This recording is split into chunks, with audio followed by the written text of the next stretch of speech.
जब अकबर को बनना पड़ा साधु बीरबल की अनोखी सजा। क्या आपने कभी सोचा है, अगर बादशाह अकबर को सजा मिल जाए, और वो भी बीरबल से, वो भी ऐसी सजा जहां तक छोड़कर जंगल में साधु बनना पड़े? आखिर बीरबल ने ऐसा क्यों किया, और वो कौन सी गलती थी जिसे छिपाने के लिए खुद अकबर को ही जंगल की शरण लेनी पड़ी? एक दिन अकबर दरबार में बैठे हुए बोर हो रहे थे। बीरबल के आते ही बोले, बीरबल, चलो कुछ मजेदार करते हैं। क्यों ना आज तुम मुझे राजा की तरह सलामी दो और मैं तुम पर दरबारी की तरह हंसूं।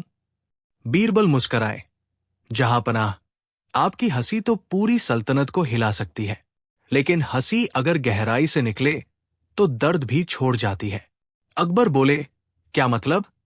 बीरबल बोले, वो मैं तब बताऊंगा जब आप मुझे सच में हंसी का कारण मान लेंगे। और यहीं से शुरू होती है इस कहानी की उलझन। अकबर ने उसी दिन ऐलान कर दिया, आज दरबार में कोई भी बीरबल से एक अजीब सा सवाल पूछ सकता है, जिसका उत्तर उसे सोच समझ कर देना होगा, वरना उसे जंगल में जाकर एक दिन साधु बनकर रहना पड़ेगा। सब हंसे, बीरबल भी। पर तभी एक बूढ़ी महिला दरबार में आई और बोली, बीरबल, क्या तुम बता सकते हो कि इस दरबार में सबसे बड़ा पाप किसने किया है? सन्नाटा छा गया।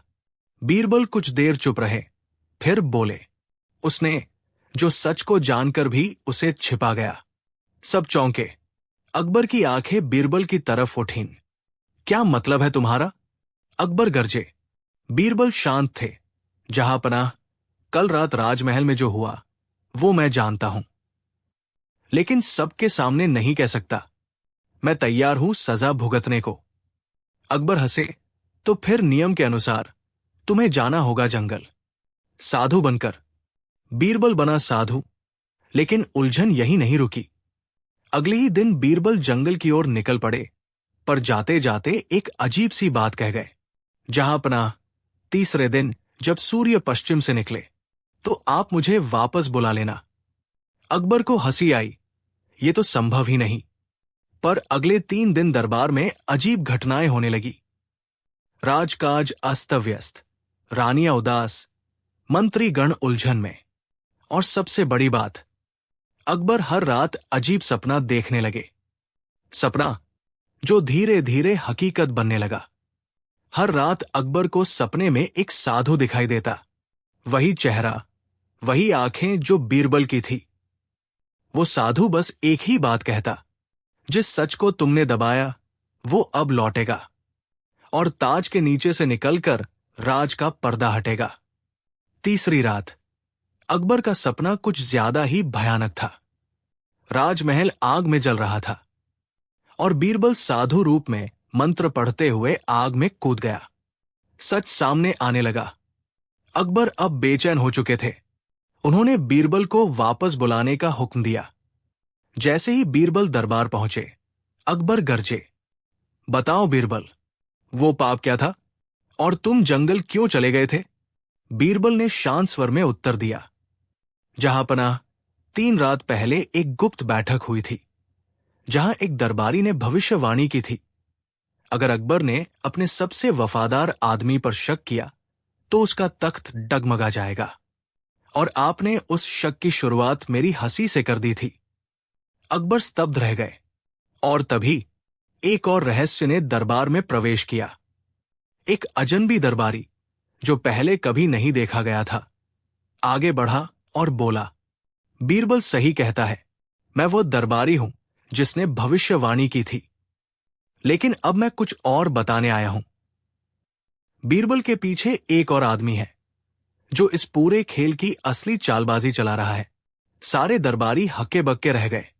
अकबर ने पूछा, कौन है वो, कहाँ है वो? अजनबी बोला, वो यही है, दरबार में, पर किसी और रूप में। क्या बीरबल को फंसाने वाला कोई और था? क्या अकबर को इस साधु वेश में कुछ और भी दिखा? और वो अजनबी कौन था, जो अब दरबार में चाले चल रहा है? भाग 2, बीरबल और दरबार का अदृश्य दुश्मन। क्या आप पहचान सकते हैं उस चेहरे को, जो दरबार में बैठा है, बट वो दरबारी नहीं, दुश्मन है? क्या बीरबल सच में जानता है कि वो कौन है? और अगर जानता है तो अब तक उसे बेनकाब क्यों नहीं किया गया? कहानी वहीं से शुरू होती है। अजनबी दरबारी, जिसने खुद को भविष्यवाणी करने वाला बताया था, अब दरबार में अकबर के सामने खड़ा था। उसने कहा, बीरबल के पीछे एक और खिलाड़ी है। वो हर चाल में छिपा हुआ है। वो आपकी हर हरकत जानता है, अकबर, और वो आपकी जगह खुद बैठना चाहता है, तख्त पर। अकबर गुस्से से बोला, अगर ऐसा है तो उसका नाम बताओ। अजनबी ने मुस्कुराकर कहा, जहांपनाह, उसका नाम आप जानना चाहते हैं, लेकिन क्या आप उसके सामने खड़े होने की हिम्मत रखते हैं? बीरबल अब तक शांत थे, लेकिन उनकी आंखों में कुछ चमक रहा था।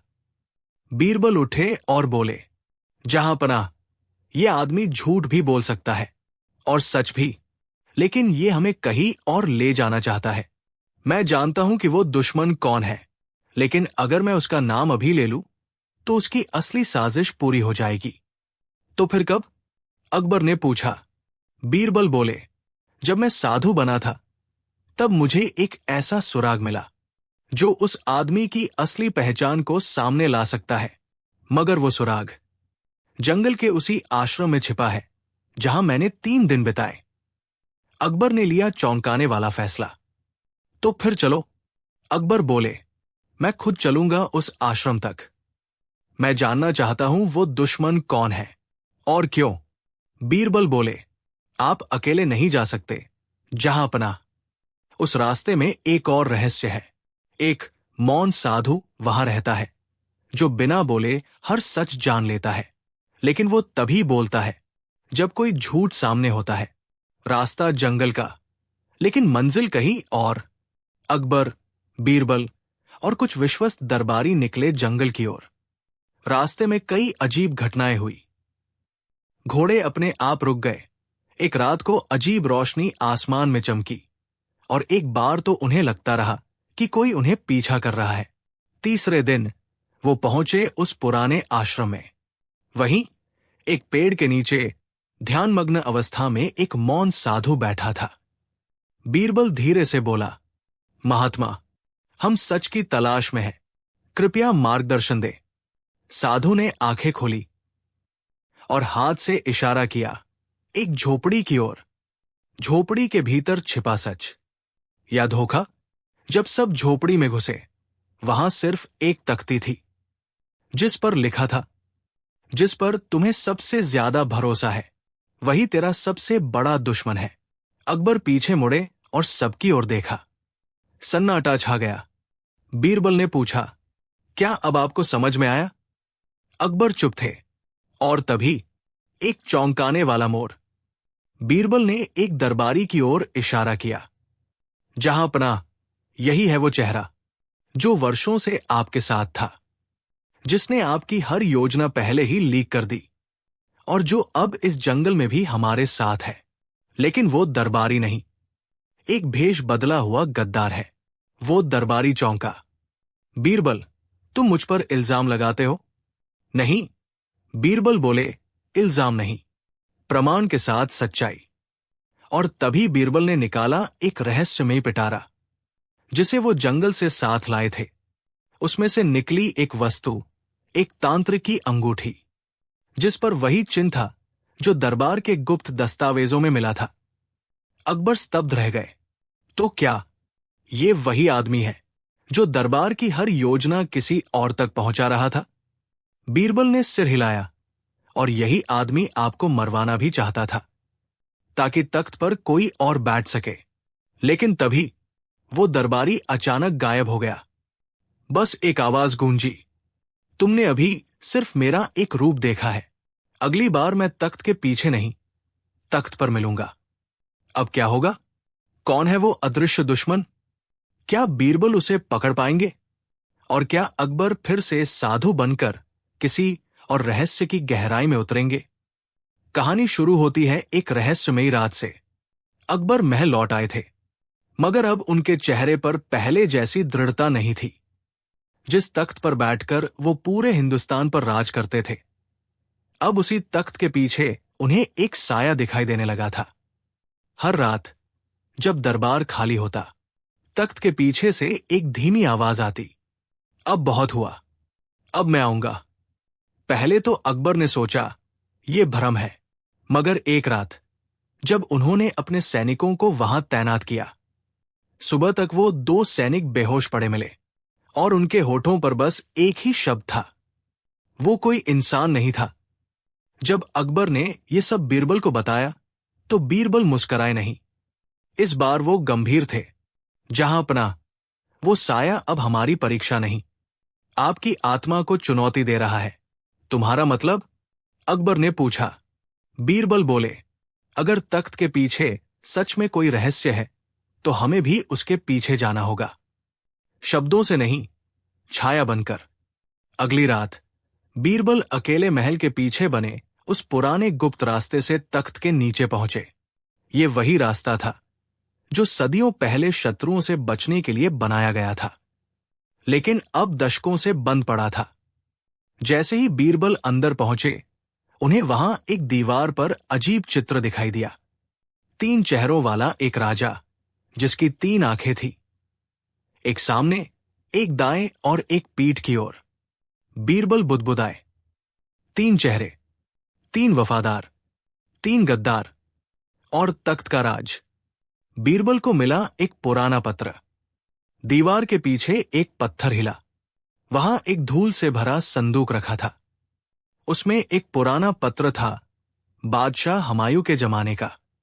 उसमें लिखा था, जिस दिन तख्त के पीछे कोई खड़ा हो जाए और उसका चेहरा दिखे ही ना, समझ लेना कि तख्त अब वफादार नहीं रहा।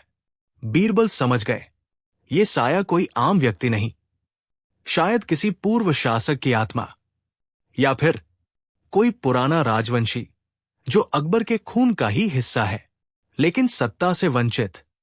दरबार में अगली सुबह अकबर का तख्त खाली था। दरबारियों में खलबली थी। बादशाह कहाँ है? और तभी बीरबल आए, लेकिन अकेले नहीं। उनके साथ था एक आदमी, सिर से पांव तक सफेद कपड़े में ढका हुआ।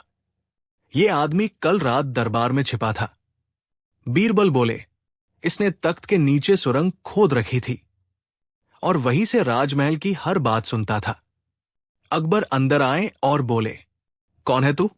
आदमी ने अपना चेहरा हटाया और सब स्तब्ध रह गए। सामने था बादशाह का ही छोटा भाई मिर्जा अजहर, जिसे वर्षों पहले राज्य से निकाल दिया गया था। तुमने हमें धोखा दिया, अकबर गरजे। मिर्जा अजहर हंसा, तुमने मुझे तख्त से निकाला था। मैंने तख्त को डराना शुरू किया। मैंने तंत्र विद्या सीखी, छायाएं बनाई, और अब मेरा वक्त आने वाला है। बीरबल आगे आए और बोले, नहीं मिर्जा साहब, आपका वक्त नहीं। आपके अतीत का हिसाब शुरू होने वाला है। लेकिन तभी मिर्जा ने फेंका एक तांत्रिक कागज और हो गया अदृश्य। मैं गया नहीं, अब शुरू हुआ है असली खेल। अब मैं रहूंगा तुम्हारे हर वफादार के पीछे और एक एक करके उन्हें खत्म करूंगा। और यही कहानी लेती है एक नया मोड़। अब बीरबल को लड़ना है सिर्फ बुद्धि से नहीं, बल्कि एक ऐसी रहस्यमयी शक्ति से जो दिखती नहीं, लेकिन हर कदम पर छाया बनकर पीछे चलती है। क्या मिर्जा अजहर अब वाकई दरबार के भीतर छिपकर कोई बड़ी साजिश कर रहा है? क्या बीरबल इस अदृश्य खतरे को हर बार पहचान पाएंगे? और क्या अकबर को एक बार फिर खुद को आम आदमी की तरह छिपाना पड़ेगा? भाग 4, बीरबल और छाया का आखिरी चक्र। जहां मिर्जा अजहर की छाया ने दरबार के वफादारों को एक एक करके गायब करना शुरू कर दिया। कहानी शुरू होती है एक अजीब दरबारी मौत से। सूरज निकला तो महल में मातम था। रात को सिपाही मलिक ज़हीर, जो अकबर का विश्वास पात्र था, सुबह उसका शव महल की छत पर उल्टा लटका मिला। ना कोई जख्म, ना कोई निशान, मगर आंखें खुली की खुली थी, जैसे कुछ डरावना देखकर ही जान चली गई हो। बीरबल ने शव की जांच की और पाया ज़हीर की मुट्ठी में कुछ काले बाल थे, जो इंसान के नहीं, किसी तांत्रिक पुतले जैसे लगते थे। उन्होंने धीमे से बुदबुदाया, छाया अब हमला कर चुकी है, अगले 3 दिन में 3 और वफादार दरबारी, कभी महल के बगीचे में, कभी रसोई घर में, कभी शाही पुस्तकालय में, एक एक करके मृत पाए गए। हर बार शव के पास एक बात थी, उनकी आंखें चौड़ी और खौफजदा थी, और पास में एक पुराना टूटा हुआ मृदंग रखा होता था जिस पर खून से लिखा होता था, शक्ति अब लौटेगी छाया के साथ। बीरबल समझ चुके थे, मिर्जा अजहर सिर्फ कोई राजनैतिक दुश्मन नहीं रहा, अब वो काला तंत्र सीख चुका है और उसे हर रात नया बल मिल रहा है किसी पुराने रक्त योग से। उन्होंने एक योजना बनाई। एक नकली दरबार रचाया गया, सभी दरबारी मूर्तियों जैसे सजाए गए और बीच में बैठे बीरबल, मगर नकली दाढ़ी और वेश में। आधी रात को अचानक तख्त के पीछे से एक साया उभरा, उसके हाथ में एक लाल धागे से बंधा शूल था। आज आखिरी साजिश पूरी करूंगा, बीरबल को हटाओ, तख्त मेरा। साया फुसफुसाया। बीरबल उठे, तुम्हें लगा तुम हमें मूर्ख बना सकते हो? छाया चौंकी, बीरबल तुम यहां कैसे? जहां तुम हो वहां मैं पहले से होता हूं। बीरबल ने अपने अंगोछे से एक पीला धागा निकाला जो किसी साधु से उन्हें मिला था, जिसे कहा गया था जिसे बांधो उसकी छाया वही स्थिर हो जाए। उन्होंने वो धागा हवा में फेंका और छाया वही जम गई। मिर्जा अजहर अब एक पत्थर सी मूर्ति बन चुका था, एकदम स्थिर, मगर उसके चेहरे पर एक मुस्कुराहट थी। अगले दिन बीरबल ने अकबर से कहा, जहांपनाह, हमें तख्त को फिर से शुद्ध करना होगा। इस बार सिर्फ गंगा जल से नहीं, बल्कि ज्ञान और धर्म की परीक्षा से। क्या मतलब? बीरबल बोले, इस तख्त पर बैठने से पहले अब हर राजा को सत्य का उत्तर देना होगा, वरना छाया कभी भी लौट सकती है। मगर उसी रात महल की सबसे ऊंची मीनार पर एक और परछाई दिखाई दी। वो कोई नया चेहरा था, ना मिर्जा, ना कोई दरबारी। उसने हवा में लिखा, मिर्जा तो मोहरा था, असली तांत्रिक तो अब आएगा। और लिखा, तैयार हो जाओ बीरबल, अब शुरू होगी तख्त की आखिरी परीक्षा। तो अब सवाल यह है, क्या मिर्जा अजहर किसी और के इशारे पर खेल रहा था? क्या तख्त पर पहले से ही कोई ऐसा राज छुपा है जिसे आज तक कोई नहीं जान पाया? और क्या अगली बार अकबर को ही देना पड़ेगा कोई ऐसा उत्तर जिसमें उनकी सत्ता और जीवन दोनों दांव पर होंगे? भाग 5, बीरबल और आखिरी तांत्रिक परीक्षा, जहां अकबर को देना पड़ा जीवन और सत्ता के बीच चुनाव, और बीरबल पहुंचे एक ऐसे तांत्रिक गांव में जो नक्शे में था ही नहीं। कहानी शुरू होती है उस रहस्यमयी मीनार से। रात का तीसरा पहर था। शाही सैनिकों ने मीनार पर पहरा लगाया था, मगर जब सुबह हुई तो मीनार की दीवारों पर कुछ ऐसा उकेरा मिला जिसे देख दरबार दहल गया। तांत्रिक चक्र आरंभ हो चुका है। अगली परीक्षा स्वयं सम्राट की होगी। अकबर भड़क उठे, ये कौन है जो मेरे ही महल में तांत्रिक खेल खेल रहा है? बीरबल शांत थे। उन्होंने चुपचाप महल के गुप्त तहखाने में प्रवेश किया, जहां एक पुराना शिलालेख रखा था।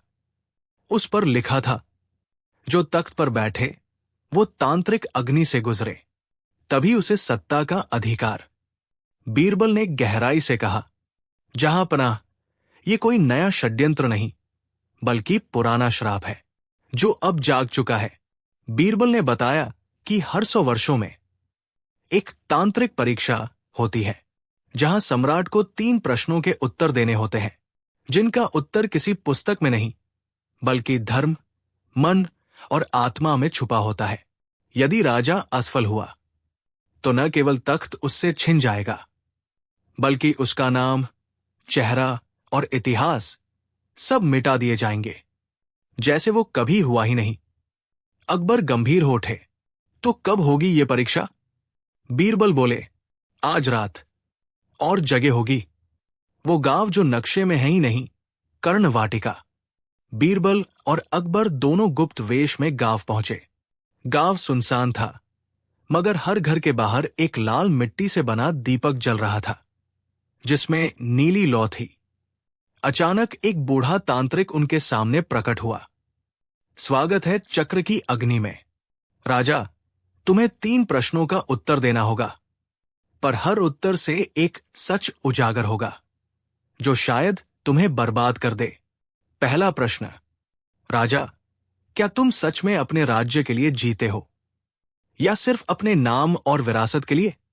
अकबर चुप रहे। बीरबल बोले, उत्तर मत दो जल्दी, यहां हर शब्द की कीमत है। अकबर ने कहा, मैंने नाम के लिए शुरू किया था, मगर आज मैं अपने लोगों के दुख में सचमुच दुखी होता हूं। शायद अब मेरा नाम नहीं, उनका जीवन मेरी प्राथमिकता है। तांत्रिक मुस्कराया, पहली परीक्षा पार। मगर तभी बीरबल की आंखों के सामने एक भयानक भविष्य दर्शन आया, जहां अकबर एक युद्ध भूमि में अकेले पड़े थे, चारों ओर शव और तख्त खाली। दूसरा प्रश्न।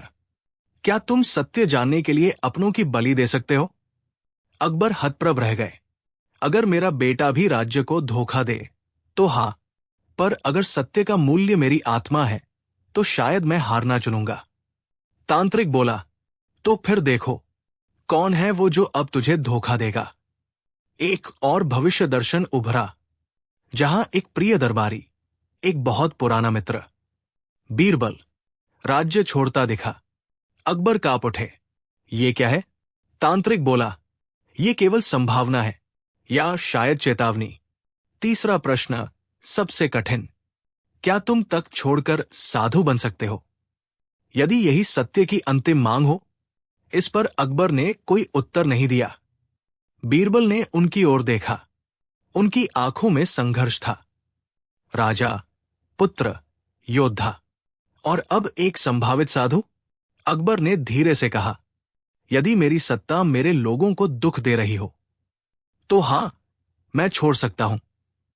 अग्नि तेज हुई। आसमान में अजीब सी आवाजें गूंजने लगी। पर तभी कुछ अजीब हुआ। अचानक वो बूढ़ा तांत्रिक हंसने लगा। मैं तांत्रिक नहीं, मैं तो सिर्फ तुम्हें सही दरवाजे तक लाया। असली तांत्रिक तो अब आने वाला है, और उसके पास केवल प्रश्न नहीं, एक प्रस्ताव होगा जो न बीरबल टाल पाएगा न तू। तो अब सवाल यह है, क्या अगला तांत्रिक बीरबल को ही शक्ति का नया वाहक बनाना चाहता है? क्या अकबर के जीवन में अब साधु बनने का मोड़ आ गया है? और आखिर तख्त का असली शाप क्या है, जिसे कोई आज तक समझ ही नहीं पाया? भाग 6, बीरबल और अमर सत्ता का प्रस्ताव। कहानी की शुरुआत होती है उस गहरी रात से। अकबर और बीरबल दोनों उस रहस्यमयी गांव कर्ण वाटिका में खड़े थे, जहां तांत्रिक की हंसी अब भी उनके कानों में गूंज रही थी। उस बूढ़े तांत्रिक ने सच में अकबर और बीरबल दोनों को एक ऐसी यात्रा पर भेज दिया था जिसकी कोई कल्पना भी नहीं कर सकता था।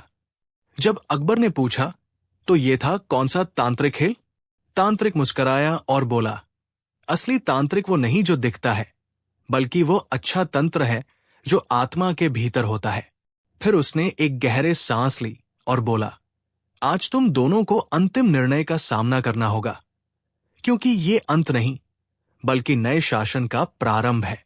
तांत्रिक ने अचानक अपने हाथ में एक सप्तपदी का रूप धारण कर लिया।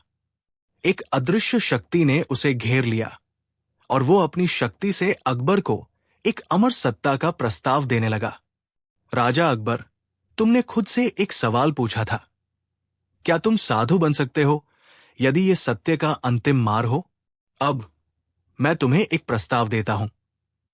तुम्हें अपनी आत्मा का सर्वोच्च बलिदान करना होगा। सिर्फ तब तुम अमर सत्ता के मालिक बनोगे, परंतु याद रखना, ये तुम्हारे साम्राज्य को जीवन देगा, लेकिन तुम्हें ये बलिदान स्वीकार करना होगा। क्या तुम ये निर्णय ले पाओगे? अकबर ने बीरबल की ओर देखा। बीरबल ने धीमे से कहा, जहां पनाह, अगर साम्राज्य को जीवन देने के लिए हमें अपनी आत्मा का बलिदान देना होगा, तो ये केवल हमारे लिए नहीं, बल्कि हमारे लोगों के लिए एक उपहार होगा।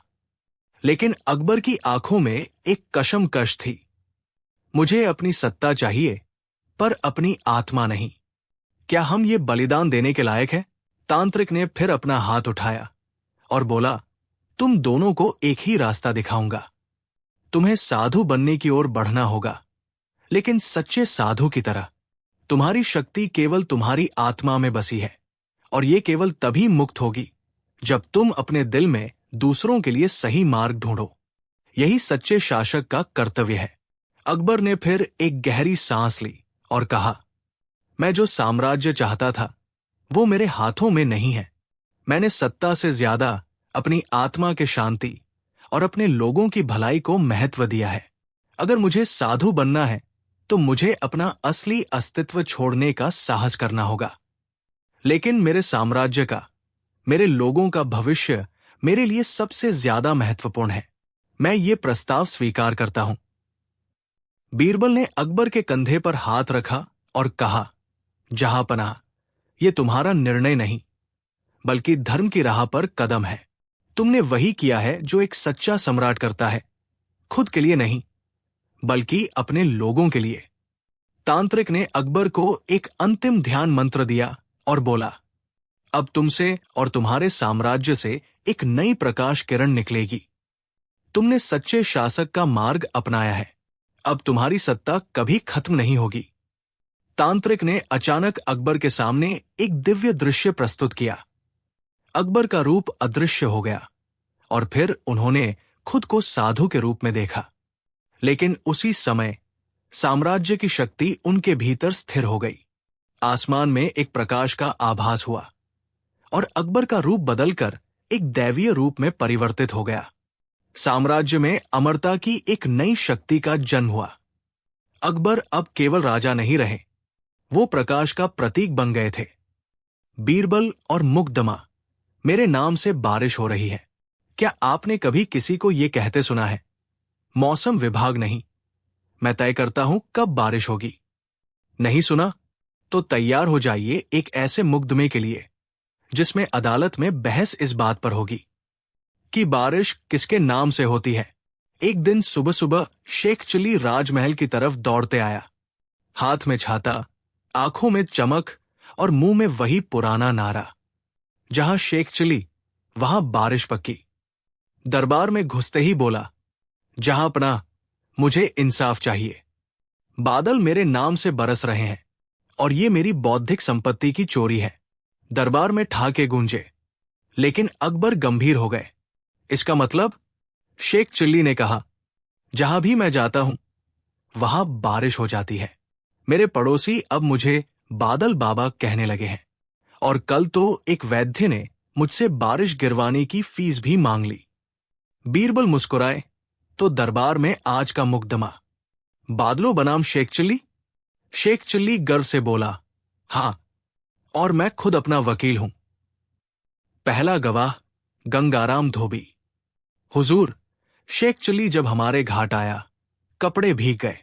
दूसरा गवाह हकीम गुलाबचंद। जैसे ही शेख चिल्ली मेरी दुकान पर आया मेरी खोपड़ी भीग गई और सिर दर्द ठीक हो गया। तीसरा गवाह नगर का ज्योतिषी। ये व्यक्ति दुर्लभ वर्षा मंत्रों के प्रभाव में है।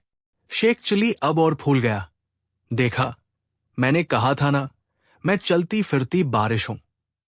बीरबल ने कहा, जहांपनाह, हम इस बात की सच्चाई परख सकते हैं। आज शेख चिल्ली को नगर के सबसे सूखे मैदान में भेजा जाए। अगर वहां भी बारिश हो गई तो मैं स्वयं उसके चरण धोऊंगा। अकबर ने सहमति दी। शेख चिल्ली को भेजा गया एक वीरान मैदान में। बीरबल ने चुपके से एक गुप्तचर भी पीछे भेजा। घंटों बीते, आसमान साफ, कोई बादल नहीं। पर तभी शेख चिल्ली जोर से चिल्लाया, हे मेघराज, मेरे नाम का कमाल दिखाओ। और अगले ही पल टप टप टप बूंदें गिरने लगी। बीरबल और अकबर हैरान। गुप्तचर दौड़ता हुआ वापस आया। जहांपनाह, शेख चिल्ली के पास से किसी और की परछाई दिखी, जैसे कोई मंत्र बुदबुदा रहा हो। बीरबल ने आंखें सिकोड़ ली। क्या कोई और है जो शेख चिल्ली को इस्तेमाल कर रहा है, या फिर खुद शेख चिल्ली किसी अदृश्य ताकत से मिला हुआ है? बीरबल ने राजमहल की छत से देखा। शेख चिल्ली अब मैदान में खड़ा है और उसकी छाया उसकी अपनी नहीं लग रही। ये छाया आखिर किसकी है? क्या शेख चिल्ली पर किसी तांत्रिक का साया है, या कोई पुरानी भविष्यवाणी अब सच हो रही है? अब अगली कड़ी में देखिए, बीरबल और छाया का रहस्य, शेख चिल्ली या कोई और। क्या कोई इंसान अपनी छाया खुद से अलग कर सकता है, या फिर क्या छाया किसी और की हो सकती है, जो शरीर से लिपटी रहती है पर असल में उसी की नहीं होती? राजमहल की छत से खड़े बीरबल के मन में यही सवाल कौंध रहा था। शेख चिल्ली की परछाई कहीं उसकी नहीं तो किसकी है? बीरबल ने उसी रात चुपचाप एक गुप्त बैठक बुलाई। शाम के सन्नाटे में अकबर, बीरबल और राज ज्योतिषी आमने सामने बैठे थे।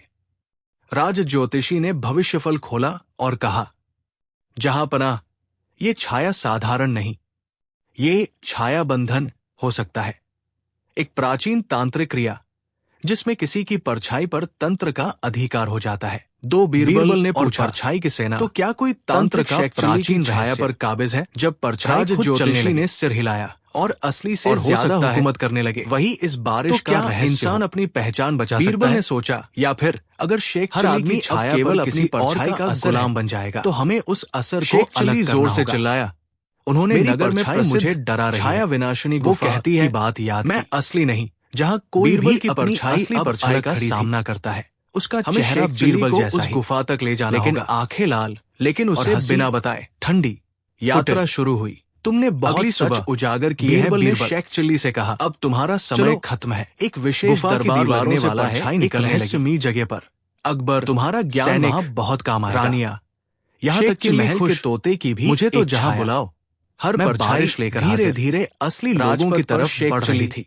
बीरबल ने फौरन अपनी पगड़ी खोली, रास्ते और उसके अंदर से चिल्ली बादलों काले धागे का लपेटा और एक जगह तो मंत्र भी गई तो बोला, ये है देखो छाया ब्रह्म गोमाता को भी मेरी बारिश को उनके बंधन में गुफा के द्वार पर। उसने शेख संध्या का समय था, अपनी पगड़ी से जब वो में खड़ा किया और कहा, भीतर घुप अंधेरा। तुम अपने बारे में हवा में अजीब सच्चा वाक्य कह सकते हो और एक पत्थर पर खुदा 3 बार बोलो। यहाँ वही प्रवेश करे। सोच में पड़ गया, जिसकी आत्मा चिल्लाया, परछाई एक, मैं शेख चिल्ली हूँ। बीरबल ने मैंने कभी सही बात नहीं सोची। यहाँ भीतर जाकर कांपने लगी, मैं वही हूँ जो मैं हूँ। चिल्ली की परछाई जोर से चिल्लाई, सच्चे हो तो कुछ नहीं होगा, मैं उसकी ही, लेकिन अगर तुम्हारी परछाई झूठी है, बीरबल ने उसी क्षण गुफा खुद को जला देगी। प्राचीन अग्नि की लपटों से सारी परछाई कैसे मानकार करने लगी। जैसे ही वो भीतर गया, धीरे धीरे हवा में विलीन होने लगी। एक शरीर गुफा में अब सब कुछ शांत था। सच्चा कौन? शेख चिल्ली ने भीतर सांस ली, जो किसी ने सोचा नहीं था। लेकिन एक बात अचानक शेख चिल्ली चीखा, मेरी परछाई ने बीरबल मुझसे मेरी परछाई मुझसे बात कर रही है। बीरबल दौड़े भीतर, क्योंकि तुम और देखा धूप में कभी सीधा चलने नहीं देते। छाया से लड़ रहा था। सब हंस पड़े और उसकी परछाई बोल रही थी। बीरबल ने देखा, मैं असली गुफा की दीवार पर अब भी एक नकली छाई बची थी। अकबर बीरबल दोनों, जिसका चेहरा न बीरबल का, राज ज्योतिषी ने धीमे स्वर में कहा, बल्कि वो किसी बूढ़े या तांत्रिक शक्तिधारी इस परछाई में चालाक से मुस्कुराते व्यक्ति की शरीर पर काबिज होना चाहती है। अकबर ने पूछा, अब ये कौन है? गुफा में अंधेरा, गुफा में गूंजता स्वर आया, छाया मैं और शेख चिल्ली के बीच की रेखा बदलने वाली होने लगी, जिसे तुम ढूंढ नहीं पाए। बीरबल की परछाई मैं हर रोज किसी नए नाम से तुम्हारे पास आता। अकबर चौंक उठे, अब ये अगले भाग में देखें। बीरबल बोला, बीरबल अगर मेरी भी जो हर रोज बदलता था नाम, तो कहीं चेहरा किसी बहुत बड़े छाया जाल भी पकड़ा गया तो नहीं। बीरबल अगले भाग में देखें, आदमी जो हर रोज बदलता था परछाई की सेना, चेहरा, तंत्र का प्राचीन रहस्य फिर भी पकड़ा गया। क्या बीरबल बचा पाएंगे हर दिन नया नाम? क्या शेख चेहरा आत्मा वापस आई कहानी लेकर आपके सामने सल्तनत अब छायाओं के कब्जे में जाएगी कि वो कौन है, या फिर वो आपके दरबार में घुसकर आप ही की पहचान चुरा लेगा? अकबर बादशाह के दरबार में कई दिनों से एक अजीब मामला सामने आ रहा था। हर दिन एक नया व्यक्ति दरबार में आता, अपने को किसी ना किसी रईस, व्यापारी, फकीर या तीर्थयात्री के रूप में बताता और कुछ ना कुछ लेकर चला जाता। कभी सोने का सिक्का, कभी सम्मान पत्र, कभी दरबारियों की जानकारियां। बीरबल ने चौकसी शुरू कर दी, पर हर बार वो व्यक्ति इतना अलग दिखता, इतनी अलग बोली बोलता और इतना नया परिचय देता कि कोई भी उसे पहचान नहीं पाता। शेख चिल्ली को शक हुआ। उसने कहा, मुझे लगता है मैं उस आदमी को पहचानता हूं, पर जब तक मैं सोचता हूं वो बदल जाता है। बीरबल ने पूछा, कैसे? शेख चिल्ली बोला, कभी वो मेरे जैसा दिखता है, कभी बिल्कुल मेरे उल्टा। कल तो उसने मुझे ही बोल दिया मैं असली शेख चिल्ली हूं। बीरबल ने पूरे महल में एक चतुर योजना लागू की। हर दरबारी को एक खास सत्य पात्र दिया गया, जिसमें वो किसी भी अजनबी से एक खास प्रश्न पूछता। तुम्हारी परछाई तुम्हारे बारे में क्या कहती है? अगर उत्तर मिला, मैं ही हूं अपनी परछाई, तो समझो वो असली है। लेकिन जो आदमी हर दिन चेहरा बदलता था, वो एक दिन फंस गया। उस दिन वो बना था महल का नया राज ज्योतिषी। और जैसे ही उससे पूछा गया, तुम्हारी परछाई क्या कहती है, वो बोला, परछाई? वो तो आज छुट्टी पर है। दरबार में सन्नाटा छा गया। बीरबल बोला, इस आदमी ने सिर्फ नाम और चेहरा ही नहीं बदला। ये दरअसल वो जादूगर है जिसने एक बार नाम से बारिश करवाई थी। ये तंत्र का ज्ञाता है, पर इसके पीछे कोई और बड़ा राज छिपा है। अकबर ने पूछा, तो असली चेहरा कौन है? बीरबल धीरे से मुस्कराया और बोला, उसका असली चेहरा दरबार में पहले ही मौजूद है, और वो है अगला भाग। बीरबल और वो तीसरा दरबारी जिसकी छाया नहीं पड़ती थी। क्या दरबार में कोई ऐसा है जो साया छोड़ चुका है? क्या ये एक और तांत्रिक चाल है या कोई पुराना पाप? अकबर, बीरबल और शेख चिल्ली की कहानी का अंतिम भाग। बीरबल और वो तीसरा दरबारी जिसकी छाया नहीं पड़ती थी। अगर कोई इंसान आपकी आंखों के सामने हो, लेकिन उसका कोई साया न हो, तो क्या वो सचमुच इंसान है या कोई छद्मवेशी शक्ति जो किसी बड़े खेल की तैयारी में है? पिछले एपिसोड में जिस रहस्यमय व्यक्ति को पकड़ा गया था, उसने फांसी से पहले एक आखिरी बात कही, मेरा असली चेहरा तो अब भी तुम्हारे दरबार में घूम रहा है, उसका साया तक नहीं पड़ता। अकबर चौकन्ने हो गए। उन्होंने सभी दरबारियों को धूप में खड़ा करवा दिया, और वहां एक दरबारी खड़ा था, पर जमीन पर उसका कोई साया नहीं था। वो था राजकवि हंसराज, जो वर्षों से अकबर के दरबार का हिस्सा था। शेख चिल्ली बोला, महाराज, ये वही कवि है जिसने मुझे एक बार छाया काव्य पढ़ाया था। और फिर डरते डरते बोला, पर अब समझ आया, वो कविता नहीं, काला जादू था। बीरबल ने उसे एक चक्रवर्ती दर्पण में देखने को कहा, जिसमें हर व्यक्ति की सच्चाई दिखती है। जैसे ही हंसराज ने उस दर्पण में झांका, दर्पण में दिखा एक प्राचीन तांत्रिक, जिसके माथे पर त्रिकोणीय तिलक, गले में सांप की माला और आंखों में अग्नि थी। वो चिल्लाया, मैं छाया सिद्धर हूं, मैं ही बारिश करवाने वाला, मैं ही चेहरा बदलू, और मैं ही परछाई का स्वामी हूं। बीरबल, तूने मेरी हर योजना को मिटाया, लेकिन अब तू भी साया बन जाएगा। गगन गड़गड़ाने लगा। दरबार के दीपक बुझ गए। हंसराज हवा में उठ गया। पर बीरबल ने तभी वो मंत्र पढ़ा जो कभी एक वृद्ध साधु ने उन्हें सिखाया था। छाया में जो छिपे, सत्य की ज्वाला से वो निकले। मंत्र के साथ ही दर्पण से प्रकाश की एक तेज किरण निकली और हंसराज की छवि को चीरती चली गई।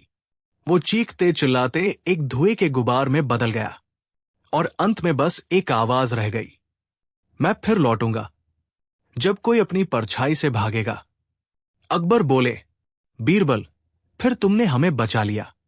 बीरबल मुस्कराए, जहां तर्क और हंसी साथ हो, वहां अंधकार कभी टिक नहीं सकता। शेख चिल्ली बोला, अब मैं अपनी परछाई को हर दिन सलाम करूंगा, और अपनी खुरपी को भी। दरबार में हंसी गूंज उठी। इस तरह समाप्त होती है बीरबल, अकबर और शेख चिल्ली की रहस्य, हंसी और बुद्धि से भरी ये अद्भुत श्रृंखला। एक ऐसी कथा जिसमें हर परछाई ने एक नया राज खोला। बीरबल और घोड़ा जो बीरबल का केस लड़ा, एक रहस्यमयी और हास्य से भरी अदालत की कहानी, जहां जुबान इंसानों की ही नहीं, घोड़ों की भी होती है। अगर अदालत में इंसान की जगह एक घोड़ा गवाही देने लगे, तो क्या वो झूठ बोलेगा या सच? और क्या इंसानों की तरह वो भी चालाकी से किसी का पक्ष ले सकता है? दरबार में हलचल मची हुई थी। एक बड़ा साहूकार दौड़ता हुआ आया और बोला, जहांपनाह, बीरबल ने मेरा बेशकीमती घोड़ा चुरा लिया है। अकबर चौंके, बीरबल ने चुराया? बीरबल मुस्कराया, महाराज, ये घोड़ा तो कल रात खुद चलकर मेरे पास आया था और कहा कि अब मैं तुम्हारे साथ नहीं रह सकता। पूरा दरबार ठठाकर हंस पड़ा। अकबर ने कहा, क्या घोड़ा बोलने लगा है बीरबल? बीरबल ने सिर झुकाया, नहीं जहांपनाह, पर घोड़ों की चाल भी बहुत कुछ कहती है। अकबर ने आदेश दिया, अगर घोड़ा सच में तुम्हारे पास खुद आया है तो वही इस मामले का फैसला करेगा। बीरबल बोला, मंजूर है। अगले दिन घोड़ा दरबार में लाया गया। बीरबल बोला, जहांपनाह, घोड़ा खुद बताएगा किसका है। इसे बीच दरबार में छोड़ा जाए। अगर ये मेरे पास आता है तो फैसला मेरे हक में। साहूकार हंसा, घोड़े को लड्डू दिखा दूंगा, मेरे पास ही आएगा। पर बीरबल ने कुछ नहीं किया, सिर्फ अपने कान में कुछ बुदबुदाया और घोड़े की ओर देखा। घोड़ा सीधा बीरबल के पास आया और अपनी गर्दन उसकी गोदी में रख दी। पूरे दरबार में तालियां बज उठीं। अकबर बोले, ये तो कमाल हो गया बीरबल, तुमने घोड़े से गवाही कैसे दिलवाई? बीरबल बोला, जहांपनाह, कल रात मैंने घोड़े के खुर में थोड़ा कपूर और गुलाब का तेल लगाया था और जब सुबह इस खुशबू को उसने पहचान लिया तो सीधा मेरे पास चला आया। शेख चिल्ली ने फुसफुसाया, कसम से अगली बार अपने गधे को भी केस में उतारूंगा। अकबर हंसे, पर तभी एक सेनापति दरबार में भागते हुए आया। जहांपनाह, एक और घोड़ा बाहर खड़ा है जो बीरबल के नाम की पट्टी पहने हुए है और उसके खुर में किसी ताबीज की रेखा जली हुई है। बीरबल भी चौंक गए। शेख चिल्ली बोला, लगता है कोई और भी घोड़े से गवाही दिलवा रहा है। अकबर गंभीर हो गए, ये क्या नया खेल है बीरबल? बीरबल बोले, शायद कोई मेरी ही तरकीब मेरे खिलाफ इस्तेमाल कर रहा है। अब सवाल यह है, कौन है वो रहस्यमयी व्यक्ति जो घोड़ों को चुपचाप हथियार बना रहा है? क्या ये कोई तांत्रिक चाल है या किसी पुराने दुश्मन की वापसी? जारी रहेगा। बीरबल और घोड़ा, जो भविष्य बताता था। जहां घोड़े की चाल नहीं, उसकी छाया भी राज खोलती है। लेकिन कौन है इसका असली मालिक? क्या एक घोड़ा भविष्य देख सकता है? क्या वो बता सकता है दरबार में किसका चाल चलता है और किसका राज छिपा है? या फिर कोई उसे भविष्य बताने के लिए इस्तेमाल कर रहा है? अगले दिन बीरबल को एक अजीब सा खत मिला। तुम्हारा घोड़ा आज बोलेगा, पर जो वो बोलेगा वो तुम्हारे खिलाफ होगा। बीरबल चौंक गए। किसकी हिम्मत हुई बीरबल को चुनौती देने की? अकबर के आदेश पर उस रहस्यमयी घोड़े को दरबार में लाया गया।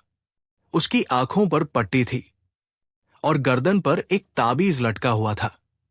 घोड़ा अकबर को देखकर चिल्ला पड़ा, बचाओ! बीरबल राज छिपा रहा है। पूरा दरबार सन्न रह गया।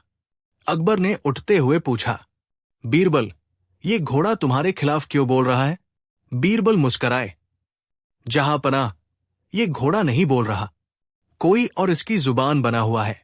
बीरबल ने घोड़े की गर्दन से ताबीज निकाली। उसके अंदर एक छोटी सी मशीन निकली, एक बोलने वाली यंत्र। शेख चिल्ली चौंका। घोड़े का पेट तो नहीं भरा, पर उसमें जादू का पेट जरूर भर गया है। बीरबल ने कहा, जहांपनाह, कोई दरबारी ये खेल खेल रहा है। ये ताबीज घोड़े की नसों को दबा रहा था, जिससे उसकी चाल भी बदल गई और उसने मेरी बात माननी बंद कर दी। अकबर ने आदेश दिया, पूरे महल की तलाशी ली जाए और ये पता लगाया जाए कि ये यंत्र किसने बनाया। तलाशी में शाही घोड़े की देखभाल करने वाले एक बूढ़े आदमी के कमरे से कई ऐसे ही ताबीज और मशीनें मिली, लेकिन वो बूढ़ा तो बोल ही नहीं सकता था। बीरबल ने उसकी आंखों में झांका। इसका चेहरा तो जाना अपचाना है, पर इसकी खामोशी और चाल कुछ और कह रही है। शेख चिल्ली धीरे से बोला, कहीं ये वही तो नहीं जो 10 साल पहले घोड़ों के कान में मंत्र पढ़कर उन्हें भगाया करता था? अकबर बोले, क्या मतलब बीरबल? बीरबल गंभीर हो गए। जहांपनाह, ये आदमी असली नहीं, ये तो बस एक मुखौटा है, असली खेल कोई और खेल रहा है, वो भी दरबार के भीतर बैठा हुआ। अकबर ने पूछा, तो क्या घोड़ा बोल रहा है या कोई बीरबल के खिलाफ बोलवाने की कोशिश कर रहा है? बीरबल बोले, ये तो तय है कि अगली बार घोड़ा नहीं, इंसान ही बोलने वाला है और उसके शब्द दरबार को हिला देंगे। लेकिन कौन है वो? ठीक उसी वक्त शेख चिल्ली दौड़ता हुआ आया और चिल्लाया, बीरबल, जल्दी चलो, तुम्हारे बगीचे में एक और घोड़ा आ गया है जिसकी पीठ पर लिखा है, अगला केस मेरी जुबान से चलेगा। अब सवाल यह है, क्या बीरबल के दुश्मन ने घोड़ों की सेना तैयार कर ली है या ये सब सिर्फ एक परछाई है किसी पुराने अपराधी की वापसी की? जारी रहेगा बीरबल और घोड़े की अदालत, बीरबल और घोड़े की अदालत, जहां घोड़े भी गवाही देते हैं और इंसान सच्चाई से मुंह चुराते हैं। बगीचे में आया रहस्यमयी घोड़ा, उसकी पीठ पर लाल रंग से लिखा था, अगला केस मेरी जुबान से चलेगा। बीरबल, शेख चिल्ली और अकबर तीनों उसे देखकर चौंक गए।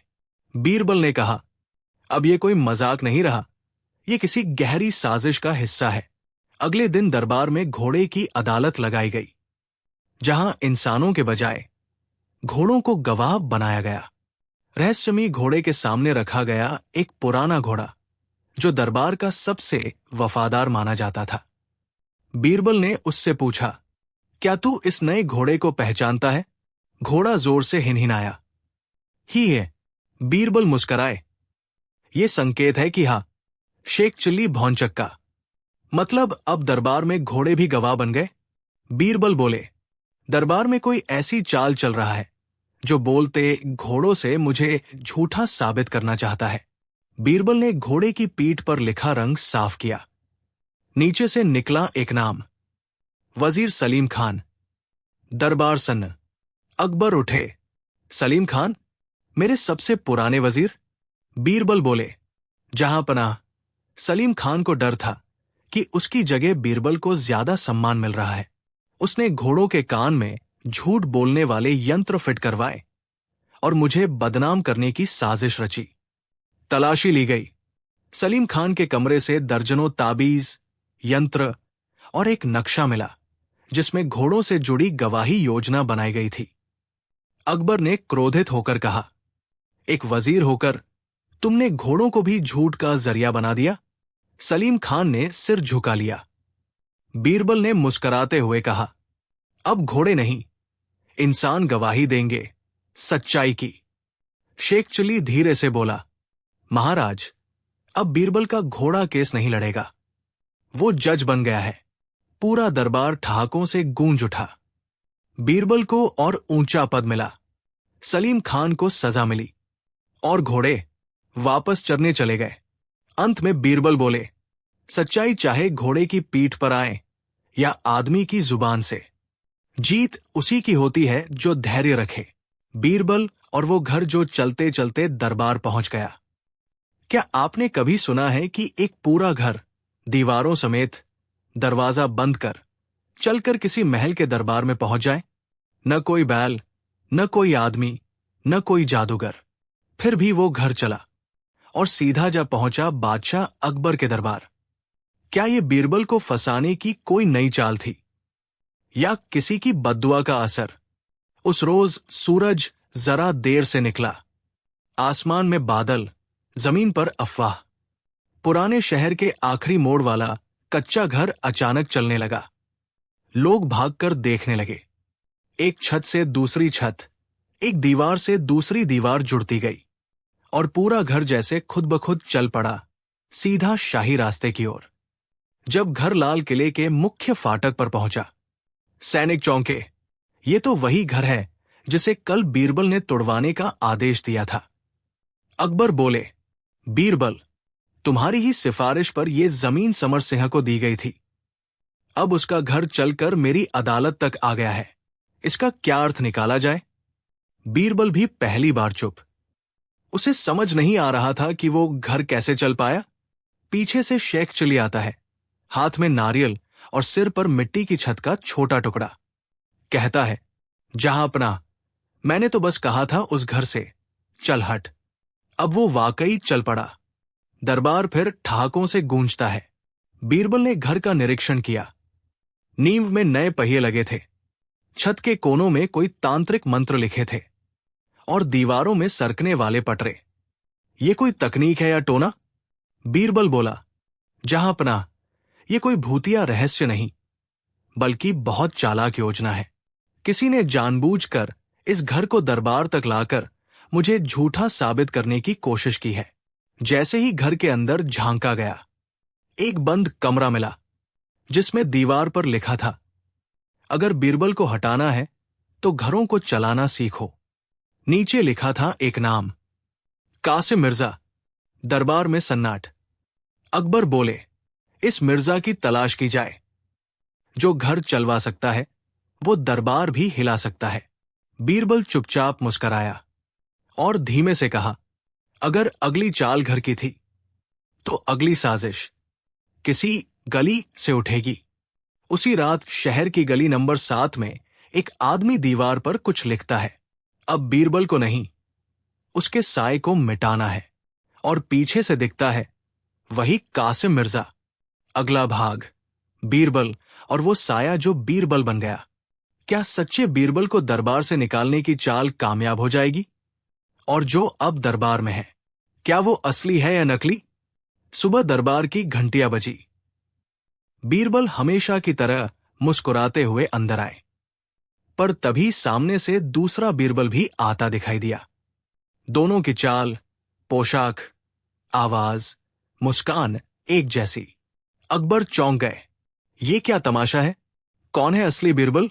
दोनों ने कहा, मैं असली बीरबल हूं। एक बोला, मैंने घर चलने का रहस्य खोला था। दूसरा बोला, मैंने मिर्जा का नाम उजागर किया था। अकबर ने बीरबल की चालाकी पर भरोसा किया, पर अब 2 बीरबल खड़े थे और दोनों में से एक झूठा था। अकबर ने कहा, दोनों बीरबलों को एक ही सवाल दिया जाएगा। जिसका जवाब ज्यादा चतुर होगा वही असली बीरबल होगा। सवाल था, अगर 2 सूरज एक साथ उगें तो धरती को कौन सी परछाई दिखेगी? नकली बीरबल बोला, परछाई 2 होंगी, लेकिन दिशा बदल जाएगी।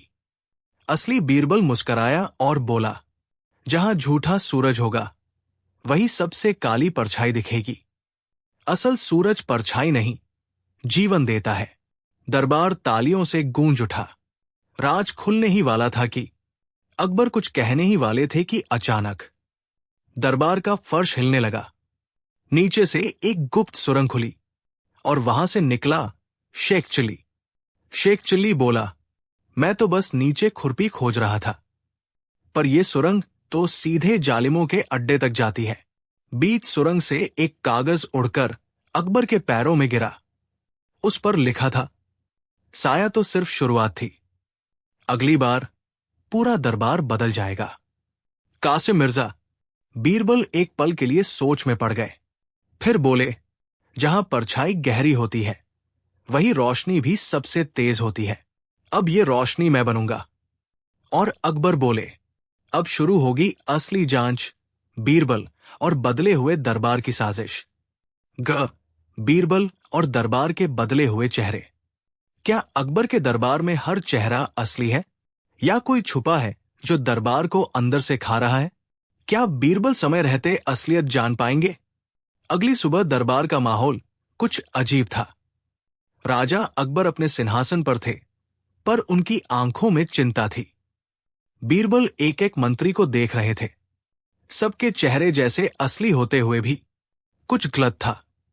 जहां हर कोई मुस्कुरा रहा हो वही सबसे ज्यादा झूठ छुपा होता है। बीरबल ने मन में सोचा, मंत्री रघुपति जो हमेशा तिलक लगाकर आता था, आज बिना तिलक था। वजीर हुसैन जो हर सुबह नमाज अदा करता था, आज खामोश बैठा था। राजमहल के सिपाही तक बीरबल से आंखें चुराने लगे। और सबसे बड़ी बात, अकबर का सबसे वफादार तोता हीरामन, आज उसकी आवाज किसी और जैसी लग रही थी। बीरबल ने दरबार में सबको एक एक मीठा पान बांटा, पर यह आम पान नहीं था। हर पान के पत्ते में नींबू का एक हल्का कतरा था। सिर्फ असली लोग उस नींबू को महसूस करेंगे, पर जादुई छवि वाले उसे पहचान नहीं पाएंगे। बीरबल ने देखा, 6 दरबारी पान खाते ही मुंह बिगाड़ने लगे। बाकी एक ही जैसे मुस्कुरा रहे थे। समझ गया, बीरबल ने धीरे से कहा। दरबार अब नकली चेहरों का घर बन गया है। उसी वक्त शेख चिल्ली हंसता हुआ अंदर घुसा। बीरबल भैया, मैं जानता हूं असली नकली की पहचान कैसे होगी। अकबर चौंके। तू कैसे? शेख चिल्ली बोला, क्योंकि मैंने सपने में देखा, इन नकली लोगों के पांव नहीं पड़ते जमीन पर। बीरबल मुस्कराए, और सपनों में ही अक्सर सच छुपा होता है। बीरबल ने फर्श पर हल्की राख बिछवा दी, और जैसे ही सारे दरबारी उसमें चले, 6 लोगों के पांव के निशान ही नहीं पड़े। अकबर भड़क उठे। ये कौन है? कहां से आए हैं? बीरबल ने कहा, ये है कासिम मिर्जा की परछाइयां, जो असली दरबारियों की जगह ले चुके हैं। और फिर अचानक दरबार की छत से एक धुएं की लकीर नीचे उतरी, और उसमें से निकला कासिम मिर्जा खुद। मिर्जा बोला, बीरबल, तूने ये चाले चलकर बहुत कुछ खोला। अब देख मैं तुझे क्या दिखाता हूं। उसने जैसे ही अपनी छड़ी घुमाई, बीरबल की परछाई अलग होकर खड़ी हो गई और कहने लगी, मैं असली हूं। अब असली बीरबल कौन है? क्या बीरबल अब खुद ही अपने खिलाफ खड़ा होगा, या कोई और खेल चल रहा है? सच्चाई जानने के लिए अगले भाग में बने रहिए। अंतिम भाग, बीरबल और वो घर जो अंदर से दरबार से बड़ा निकला। पिछली कहानी से आगे दरबार के बीचों बीच खड़ा था वो रहस्यमयी घर। भारी लकड़ी के दरवाजे, लोहे की खिड़कियां, और ऊपर से एक झंडा जिस पर लिखा था, सच को छिपाने वालों के लिए ये घर पिंजरा है। अकबर ने घबराकर पूछा, बीरबल, क्या सच में ये घर चलता है? और अगर हां, तो चलकर दरबार कैसे पहुंचा? बीरबल मुस्कराए, महाराज, कभी कभी साजिशें चलती नहीं, चलाई जाती है। ये घर उसी साजिश की अगली कड़ी है। बीरबल ने घर का दरवाजा खोला। भीतर अंधेरा था और हवा में अजीब सी सुगंध थी। अंदर कदम रखते ही सब चौंक गए। वो कोई साधारण घर नहीं था। उसमें एक पूरा नकली दरबार बना हुआ था, जहां नकली मंत्री, नकली सिपाही और यहां तक कि नकली शेख चिल्ली भी बैठे थे। अकबर फटी आंखों से देख रहे थे। ये तो हमारा ही दरबार है। बीरबल बोले, महाराज, ये घर एक जादुई भ्रमजाल है। इसके जरिए कोई दरबार की नकल करके आपके नाम पर फैसले दे रहा था। तभी एक गुप्त दरवाजा खुला और उसमें से निकला मिर्जा कासिम का सबसे शातिर दिमाग, हाकिम नजीर। उसने कहा, इस घर को बनाया गया था दरबार को बदनाम करने के लिए। इसमें बैठकर मैं लोगों को झूठे फैसले देता, टैक्स वसूल करता और कहता कि ये अकबर का आदेश है। बीरबल ने गंभीर होकर कहा, तूने सम्राट के नाम पर लोगों को लूटा।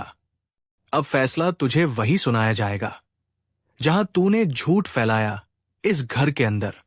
हाकिम नजीर को उसी घर के अंदर बंद कर दिया गया। सभी दरबारी राहत की सांस ले रहे थे।